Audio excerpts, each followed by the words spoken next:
My name is Kori Hamilton Biagas. My business is called Just Educators, and we're a consulting firm. We support organizations in creating spaces of belonging and inclusion. Love it.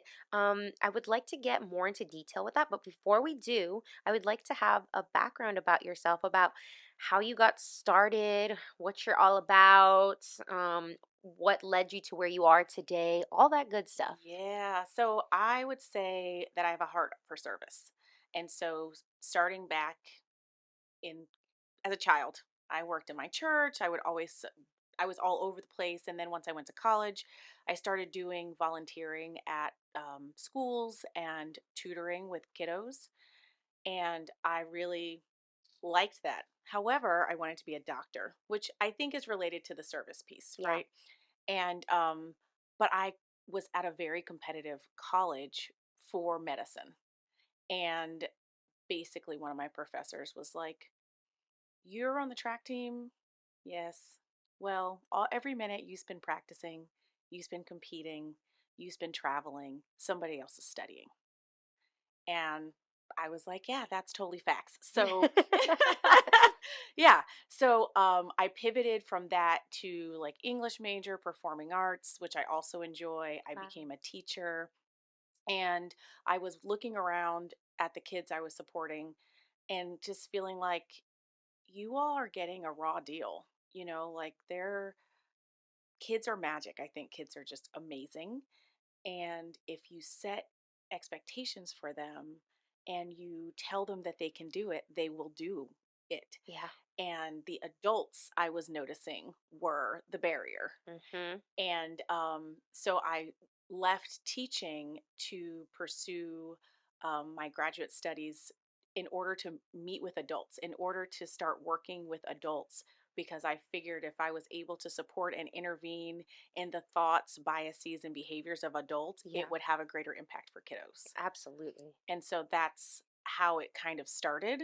And then it evolved into working with different organizations doing some of this work and finding that my values and their values weren't always aligned, and deciding that I should just do my own thing because I wanted to be moving in my purpose and with my values and not have that kind of cognitive dissonance of operating in a way that did not align with who I was. Yes, yes. No, I love that. And I love that you're all about like helping the youth and seeing that you're like, how can I bridge that gap between it? How can I help those barriers? And you were like, I'm going to go right to the source, the adults. The adults. But that's okay. But like, no. And going back, you're an educator, consultant. I want to talk about your business Mhm, and the purpose of it. mhm. So, from my understanding, is that you are helping with educating in equity when it comes to race and having those conversations that may be uncomfortable but need to be had. Mhm. Um, I know some people are just adamant about that, but I think what you're doing is absolutely amazing and needs to happen. And I'm glad that it's happening, and I'm glad that there's people out there. Talk to me a little bit about where you're coming in with people, business, industries, and helping them bridge their gaps and all that. Yeah, so I started realizing like education is my background, the education space, but people are everywhere. And entering into workspaces, I was realizing, wow, these things that are present in schools are living and existing in communities and organizations all over the Mm-hmm. place. And so one of the things that I one of my entry points into a lot of organizations, particularly on the corporate side and nonprofit side, is training. Facilitating trainings and discussions around difference, around identity, around bias, and helping people to confront the shadows of stuff that are informing their behavior, informing their decisions. And a lot of times it's not intentional, and so we need to shine a light on those things because Yeah. it's impacting the way in which you are interacting with people. And so Mm-hmm. I consider myself an architect of culture and climate transformation because it starts with people. and we have to be able to support people in holding up a mirror to see those blind spots, Yes. and then we can begin to allow those things to show up in our policy and to be supported by our practice and to be able to hold people accountable in a way that's constructive and doesn't feel like it's a like you're being penalized, Mhm. you know. So that is kind of how it's evolved and moved. It's the entry point is often training, a keynote, some sort of like workshop. And then it typically will grow into something that is more long lasting and more impactful because one workshop doesn't do Solve that, everything. solve anything, Yeah. right? It helps to build a little bit of awareness, but it doesn't begin to change behavior and change mindsets. It just starts to illuminate some concepts for people. Yeah. Have you had, and I'm sorry if this is like a crazy question, but like maybe it's not, um, pushback by people, and how do you handle that?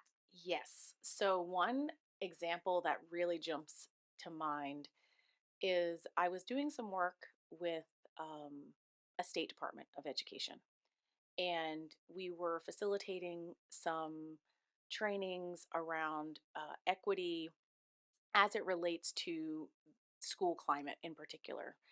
And I had a co collaborator on this particular presentation, and we were really intentional about not saying white privilege. Mhm.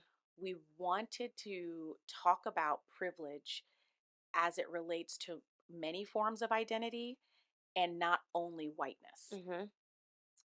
However, Uh-oh. Uh-oh. when we were doing some debriefing, some people were very offended by what we had said. And I mean, if the shoe is fitting, sorry. yeah, and you get met with those things like, I'm not a racist, I have black friends, Oh gosh, I hate that. yes, I served with, so, this identity of people, and I had to just point out really clearly, like, we'd never said this phrase, white privilege. We never used those words together. But the fact that just talking about privilege was this triggering for you is an indication that there's something that needs to be unpacked there for you, Yes. right? That the fact that your response to us talking about privilege across varied identities is combativeness Yep. is an indication that we touched something in you that you either didn't know was there or were not ready to uncover. And now you are taking those feelings out on me. Mhm. And, this is not my issue. This is your issue that you need Yes. to work on. Yes. And so oftentimes I try to support people in looking at themselves, right? Like, you're projecting this tension and this angst that you're experiencing your body out toward me, but the truth is, you need to be reflecting on what is causing this anxiety. What is the root of this response that you're giving us?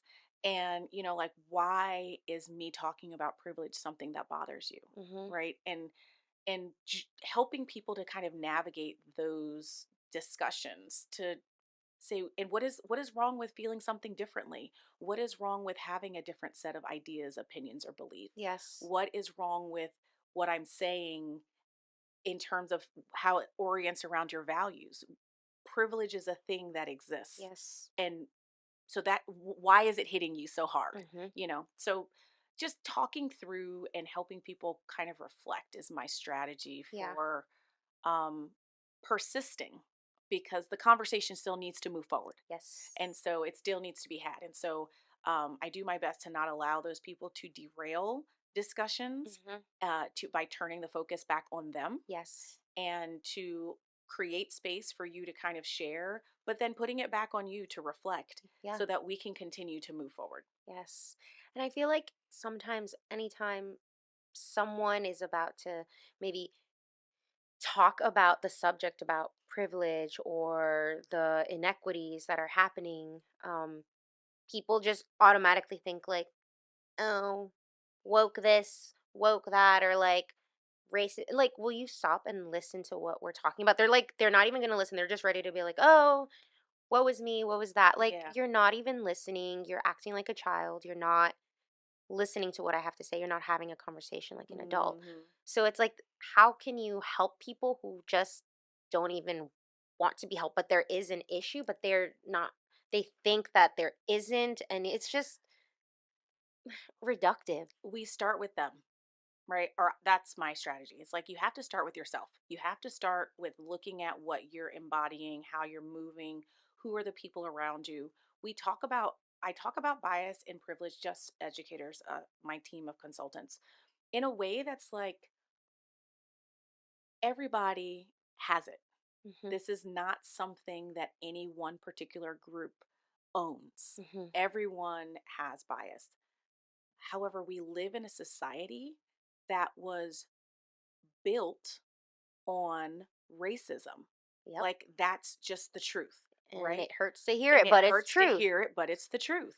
And our society, these United States of America, were founded on genocide, enslavement, and subjugation, Yep. right? And so those are not things that I'm blaming you for, but these are things we have to be able to Dismantle. agree to be truth in order to dismantle and disrupt them, right? Hmm. It's like my ancestors did not come here voluntarily.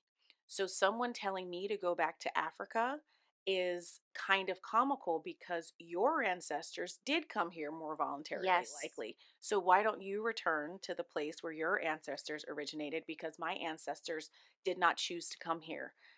When we're talking about the Latinx community, it's like we took Mexico, a Yes. huge portion of Mexico in the Yes. Louisiana purchase. I'm going to use air Hmm. quotes. And so why are we now so obsessed with the southern border that we created by Columbusing the land that did not belong to us? Right? Right? And we're very, very focused on that border. But we're not talking about the ways in which our government has destabilized those countries Hmm. for our gain, Yep. and now the people from those places are coming here for refuge and to seek the dream in which we are promising. Right? And then they're just like, I don't understand why. Well, Yes. Yes. look within Look yourselves. within yourselves. And so, as we're having these difficult conversations, it's like, where did these ideas around immigrants come from? Where did these ideas around about Black people come from? Why do you think that white people have had more access? Because the system was designed for them to do so, Yes. right? Like Ruby Bridges, who integrated schools when she was 6 or 7 years old, is still alive. She is 70, right? She's my parents' age. And so it is not that long ago. No, and that's crazy. That is crazy. You read it in the history books and you think it's like 1940s, but And that's a strategy, right? Presenting these images in black and white is makes them feel farther in the past. That even though there are lots of color pictures of my Martin Luther King Jr., hmm, right? There are lots of color images of Malcolm X, color images of Rosa Parks when she was young and disrupting.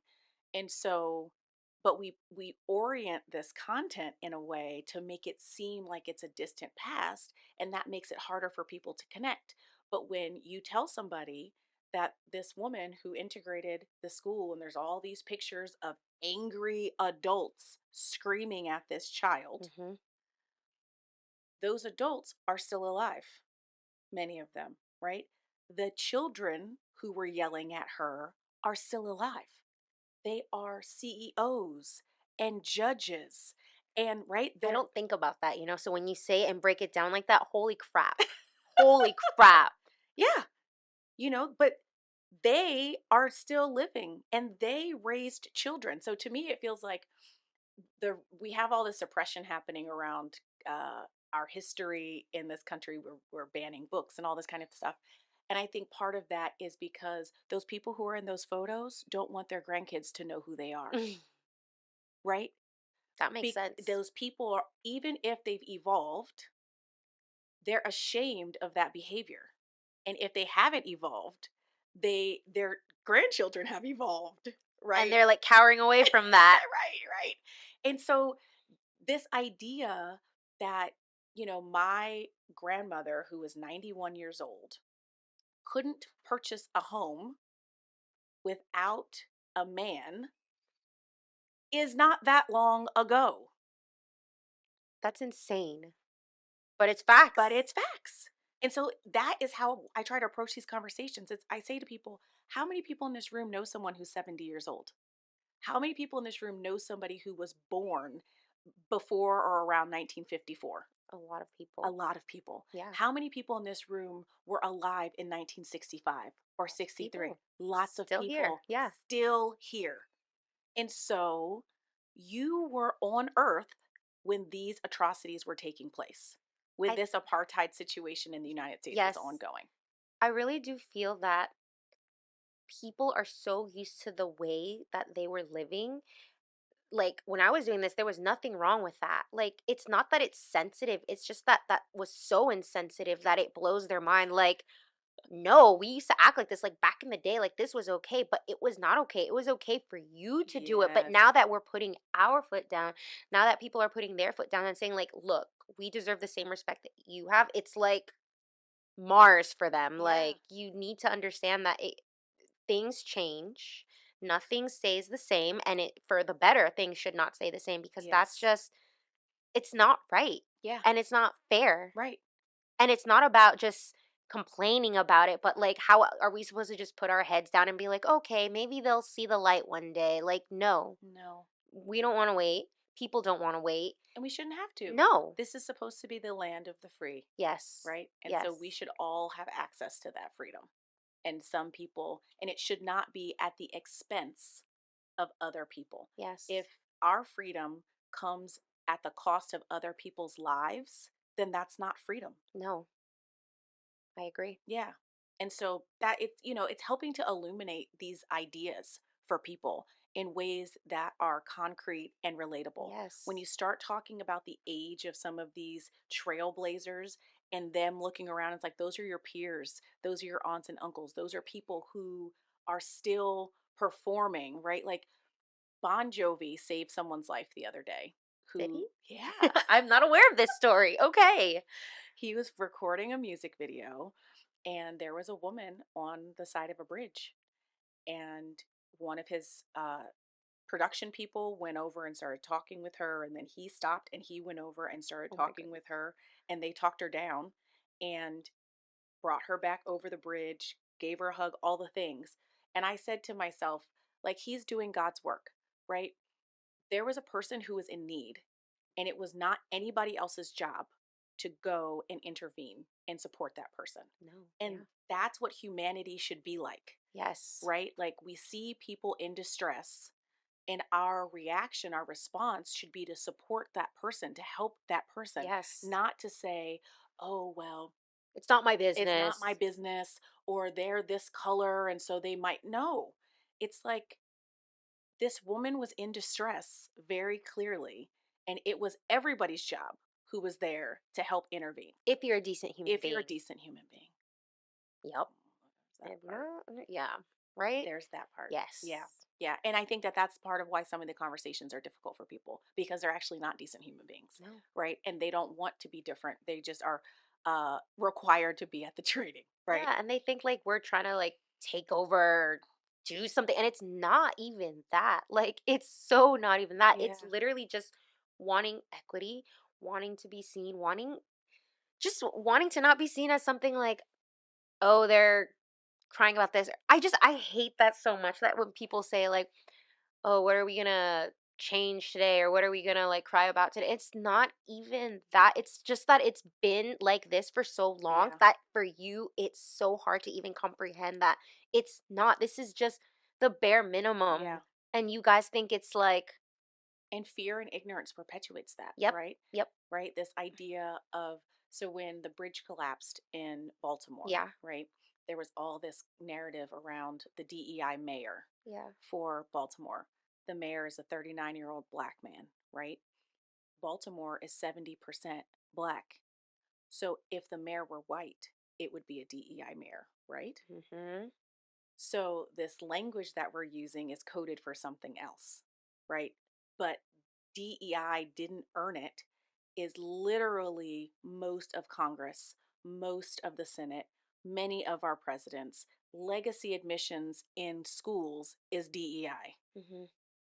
but you're calling it something else because you have resources. But that's DEI, right? How convenient. How convenient. So when you are gaining access to an institution of higher education because somebody before you went there, that's okay.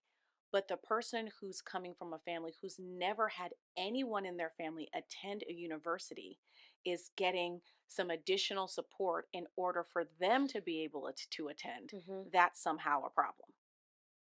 We need to really like sit back and look at this stuff and Yeah. look at the facts and look at what is out there and compare and see, because some of this stuff is just, it's clearly I don't even want to, my boss will be like, you did this, but I want to say what I feel. So sorry, boss, if you're watching this. Look, all I'm trying to say Come is on, Lil, bring it.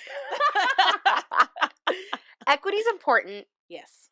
We need to have these conversations as hard as it is. And maybe, look, maybe at some point in my life too, I felt like there's other things that we should look and see. But it was, I had friends that like didn't just judge me and they would educate me. I'm not perfect. I wasn't Yeah. born perfect knowing everything, right? Nobody. But if you are maybe, and I try to give the benefit of the doubt sometimes, you know? But if you don't know enough about something, why not listen and educate and hear the other person's Yeah. side, and don't be opposed to learning? Like, it's okay if you're not right. Like, Yes. let that go. That part. That part. Let it go. And Being as, right. yes, you don't have to be right. It's okay to be wrong. It's okay to learn. Mhm. It's okay to realize that maybe some of the things that you did was not okay, as long as you see that and continue going forward and Right. realizing that you learn and you now see. I think Yeah. that is great. And I'm sitting here myself saying that I was not perfect, and a lot of None people, of us are. exactly, and that is okay. Yes.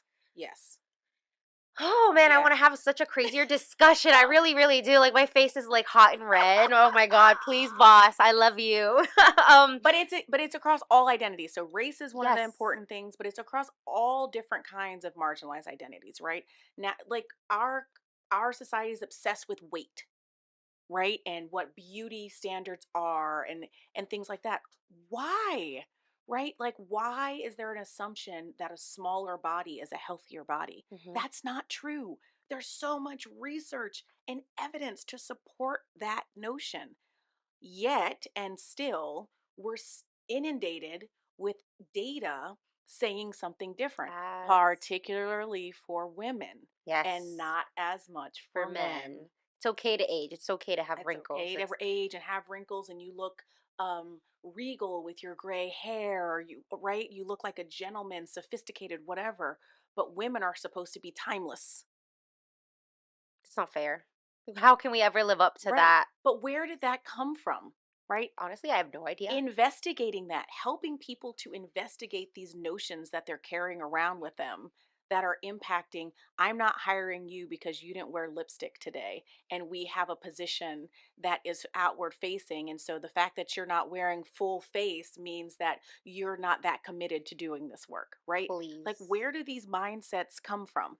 Somewhere. From somewhere, from everywhere. That's it. It's somewhere and everywhere. Movies, television, billboards, Ads. advertisement, Instagram. Instagram, all over. Yeah. And so how do you then begin to disrupt those things because the status quo is easy? It is. It's hard. It's hard. Like, you gotta put in work, and sometimes it is hard. And I find myself falling to those beauty standards. Not gonna lie. Sometimes, like, Yeah. sometimes I'm just like, I want to be skinny, but like, why do I want to be skinny? Why am I not okay the way I am? Yeah. I'm not gonna like lie. Like, sometimes that does like plague my mind, and Uh-huh. it's just. It's insane. It's insanity, not insane. I just made that word up. It's It's insane, y'all. insane. Insanity. But It's anyway, like, insanity. and I want to talk about your consultants. Like, Yeah. I love the variety of people that you have. I think I saw like a Latina there, a Maya or something. Mm. Maybe I got the last name wrong. I don't know, but it's Yes. all walks of life. Yes. It's all Different it's not ages. just, oh, this is a fight for just one person or just No. one demographic. No, it's an everybody Mm-mm. thing. It's an everybody thing. So I work with a group of consultants that have different kind of expertise, education expertise, social emotional learning, chemical, clinical therapy, research and analysis expertise. But everyone's coming from a lens of cultural responsiveness, cultural sustainability, equity, justice, inclusion, right? And so depending on what the need is, we pull together a team of collaborators that will extend to meet that need. And so, Tyranny is a clinical therapist and she also worked in higher ed. And so, the way in which she approaches the work is rooted in her expertise and experience, and there's all kinds of psychology behind how she's engaging with people, Yeah. right? My Camila is a education leader, and so she has an anti-racist approach to social emotional learning that she is advancing, and she's been an executive director and she's worked with boards. And so when we're in that space, Powerful women. powerful women. And Daniela is on her way. She is in graduate school now. She is a researcher. She focuses on quantitative research. And my girl can put together a visual representation of complex data sets in like, it's just magical. Wow. And so she's able to support communicating when we're looking at like all the school data, creating something that a school can actually use to shift what's happening in the community, to tell a Yes. story and make an impact. So, Elaine's my dissemination guru. April was a leader in a state department of education and an early learning expert. And so, those are just the people I work with most often. Yeah. And then we just keep spreading the love as much as I love possible. it. No, I Mhm. love it. Oh my gosh. This is awesome. And I love that it's like all women. I'm sure men could be in there too, but like My when men that's collaborators, wait, my men collaborators are with different entities. So, like, I am partnering right now with the National School Climate Center, and we'll be co-facilitating a 12-week course on school climate leadership yeah. for our leadership certification. And so, Christian is over there, and he is like so deep in school climate research land. Like it is astonishing and amazing, yeah. you know. And Adam is the other partner over there. They're the co-executive directors, and he is like a community guy. He does development, communications, and he knows and anti-racism work, and he knows how to make Love it. connections. Yeah. Yeah, so the group that I get to work with, they're pretty dope. Pretty dang awesome. I love Hmm. it. No, and I can see why this could be so intimidating to someone because you guys like got your shit together, like and you sound like so smart. Like I wish I could sound like that. Like I know that I can be smart, but the way I articulate my words sometimes I'm like, girl, you need something. But this is no, I love it. Like just hearing you talk, I'm just like, oh, I wish I could sound like that. So I can see why that would also be like intimidating because it's just like, no. So I love it. That's I so love it. funny. No, no, I love it. But we're just here to be better. That's like, changing hearts and minds. Be better humans. That's it. That's like my whole mission is to help people be better humans Yes. and live that way. Yes. Like I am not perfect. I can take constructive feedback. It's not always easy to take the feedback, just like it's not easy for anybody else, but it's very important to me that I am walking the talk, that you don't see me in a session and I'm talking about how we should be connecting to people and how we shouldn't be assuming things about people and things like that. And then you see me out on the street cussing somebody out, right? I really try to live what I am teaching. Yes. And that was why I had to leave some of the places where I worked, right? Because Mhm. we were telling people what they should be doing, but we weren't doing it with each other. Oh, no. You know what I Yeah, mean? no. And Yeah. so But yeah, I really do try to just like align my values with my work. And to me, that's your purpose. Yes, absolutely. And I know you have a podcast. Can you talk to me about that? Tell me the name. Yes. Let's put it out there. Yeah. So I do a podcast with one of my besties named Laura Kastner. And it's called Pushing Past Polite. Okay. And I have two little people, little tiny humans. One is 3 and one is four and a Oh, you half. got babies. Babies, yes. And they're pandemic babies. And so one born in 2020, one born in 2021. And so Laura and I used to work together, but I was on mat leave when she started, and we just kept hearing about each other, right? It's like, oh, when you get back, you're gonna love working with this person. Oh, she's gonna come back, you're gonna love working together, blah blah blah. They were all telling the truth. And so we started this podcast because we're the same age. We're born in 1982, and we're both moms. We both work, and we're kind of in like slightly different places in our journey.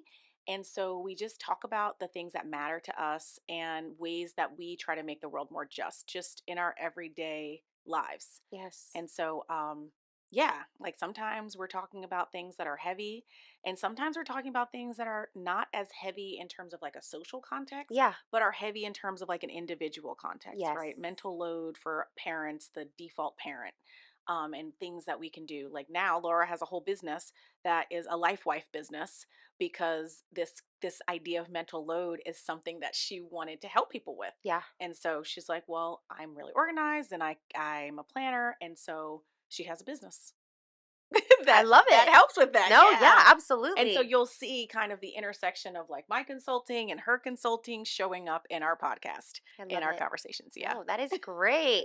And then once again, what is it called and where can people find it and listen to it? Pushing Past Polite. And it's anywhere that you listen to podcasts, Spotify, Apple, all the places. So please follow us, listen. Um, yeah, we try to just talk about what matters and make Love the it. world No, more that's great. just. Thanks for sharing that. Thanks for Um, asking. of course. I was like, I'm definitely gonna shout. I always like to read a little bit about my who's coming in and make sure like sometimes they'll forget to say it. I'm like, let me say it. I'll say it. I'll I'll say plug it it. in. I'll I'll say plug it it in for for you. them. Where do you see yourself in the next 5 years, like as a person and with your business? Ooh, okay. That's a great question. As a person, I see myself doing more. I'm on the school board at my kid's school, Yeah. and doing more on the board. Like that is my opportunity to do my work in a place that is going to directly influence the educational experience of my humans, my kids. Um, I also am hopeful that in 5 years I'll just have a team that is consistently mine. Yeah. Not a team of consultants, but a team of people that are just educators, staff, and that we're able to just like continue to spread our impact. Like we have had the opportunity to work with people all over the world at this point. And I think that the place that we are in as a global society, it's essential to be having these conversations and doing this work because it's not just about talking, it's about doing the work on yourself and within your organization Yeah.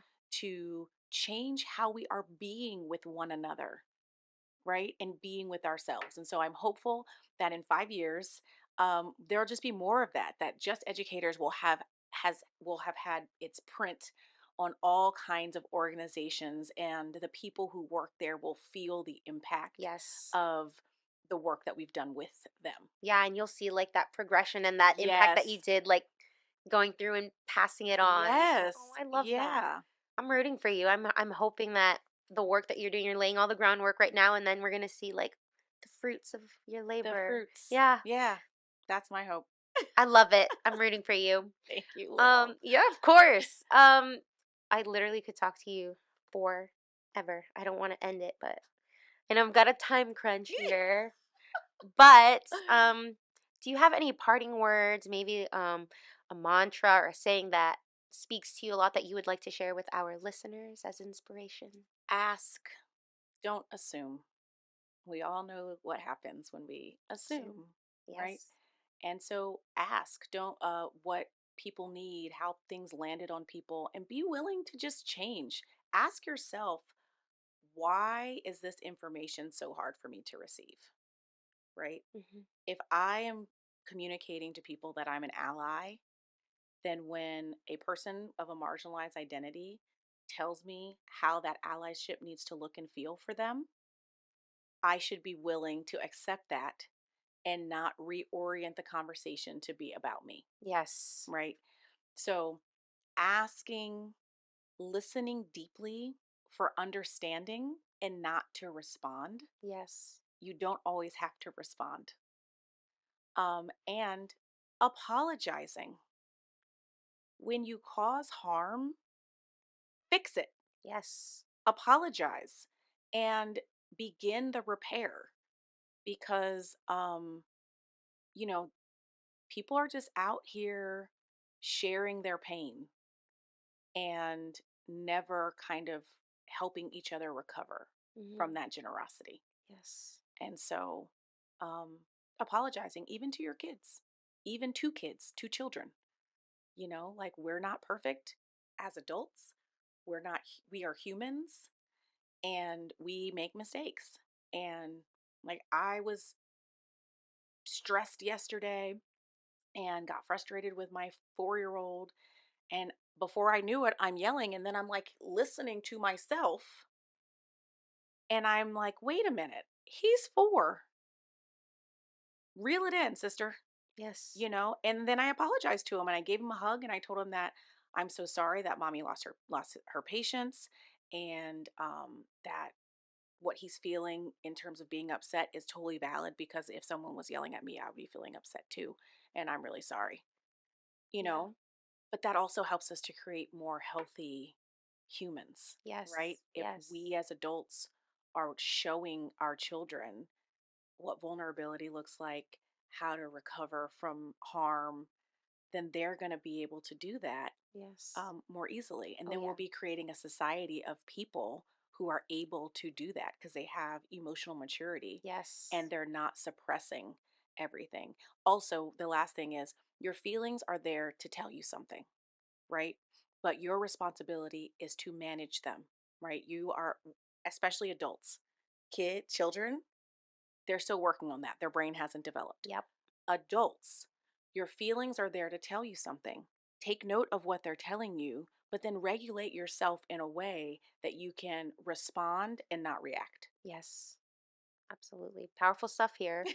Thank you so, so much, Corey, for My being pleasure. here and for having this conversation. And Thank you for having me. yeah, This no, has been great. good. I'm glad. It's been great for us too, me at least.